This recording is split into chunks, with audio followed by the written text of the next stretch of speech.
Hey everyone. Today's topic, be respectful of all living creatures. The reason why I would suggest for others to follow this is because I've quite often found that the best people out there have this quality. They are respectful of all living creatures. They treat everything with the same level of respect initially until something proves to be unworthy of that respect. And usually that's going to be humans more often than anything else, right? Because people can just be really crappy, if they aren't evolved, they haven't spent any time working on themselves. People can be really bad. And the best people out there will respect bad people initially until that bad person proves to be unworthy of that respect. But for the most part, they respect everything equally, even animals and even fish and even bugs and insects. Now, that last part is the really intriguing thing because many people have this, well, all humans have this capability of categorizing things. And when we categorize something, it makes it easier to inflict harm in that thing and to kind of treat it as being unworthy of life, even. I mean, heck, this way of thinking is actually how even human beings commit atrocities against each other. That's how genocide happens, where you have one group saying, this other group of people, they're not even human anymore. They're below human, so we can kill them willy-nilly and feel nothing for it. So that's how dangerous this line of thinking can go. But most people have this way of categorizing bugs and insects that they don't even realize. We all often tend to view them as being below everything else on the totem pole, right? So very few people actually respect bugs and insects. Many people are willing to just kill them, snuff out their life as if it means nothing. And we don't fully know whether or not they exist on like a similar level as us. I don't even really know how to classify that. But what I more so mean is if they have feelings and thoughts or whatever. Like obviously they're not like us humans. We can extrapolate that because they're not human beings, right? So they're not going to think and feel in the same ways we do. But we don't really know what level of life bugs and insects are capable of experiencing. So if you kill one, you're robbing it of that opportunity to continue to experience life in that form. And many people just don't think of that. But it is something that maybe it's helpful to just embody that respect for every living creature, because usually it means you'll be a better person. Usually it means you'll be able to be kinder and just a better person overall to other human beings. Because I'm willing to bet most of those people who are really bad, they probably don't respect bugs or insects. They probably don't even respect animal lives.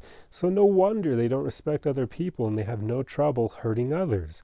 So if you want to be a good person, it's helpful to just get into that mentality of respecting all life, not just human life. Like that's definitely important, but like, why do people so often stop there and forget about animals and bugs and insects and fish and other creatures out there? Like, yeah, we can say they're lower on the intelligence totem pole than us, but that doesn't mean that their lives are not as important as ours. Like even when I was finding a place to film this video, I turned a corner of my parents' house and came about like maybe 25 feet away from a pack of deer, or herd of deer, should I say.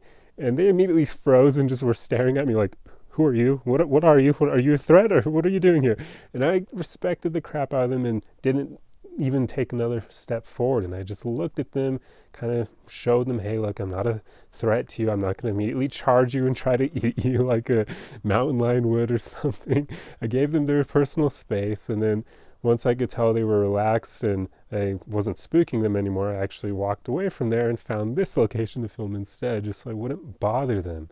And quite often now, I even struggle to like kill insects and bugs. Like I feel bad over it. I feel guilty. Usually I'll try to find a way to get them out of the house if possible, because I don't know, I've just gotten to that place where I don't know what life is like for them.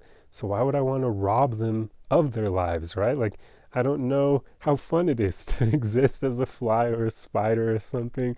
So why would I want to snuff their life out of them just because I view them as being lesser than me? Like, that's stupid. So yeah, I don't know. There's just something to this. So definitely give it more thought in your own life. Even if you think it's dumb, try to like just fool around with the thought of respecting all life, not just human life, but everything out there, and see how it potentially makes your life better. I mean, it'll definitely help your relationships with other people, but I wager it will also help your relationships with people's pets and maybe even wild animals you encounter, although in that case, be very careful because you never know what their next move is going to be since they're not tame. But for people's pets, if you respect all life, then I imagine you'll actually get better along with most people's pets, where when you initially meet them, even if it's kind of like a skittish or a animal full of hesitation, they may trust you a bit quicker than most people because they'll be able to kind of tell that you respect them. Animals can figure out that difference. Like, they're very intuitive. They can tell when someone respects them versus someone who doesn't, versus someone who's even like a threat to them. Meaning those are the people who like have no respect for animals whatsoever.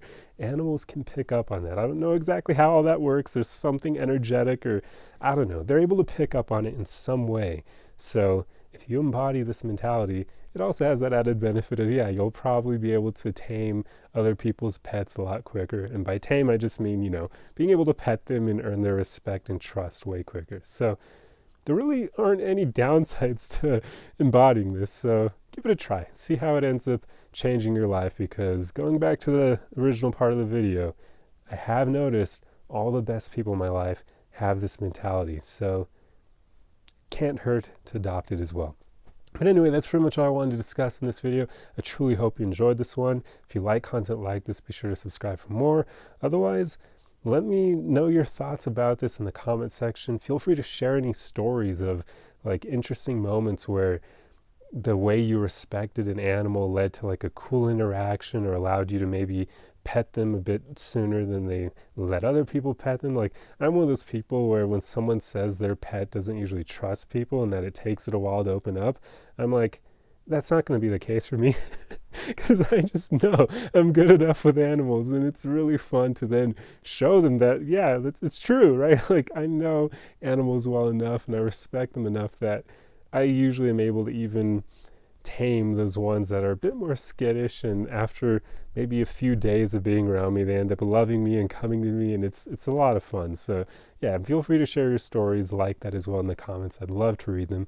But that's all I have for you guys. I'll see you in the next video. Arrivederci.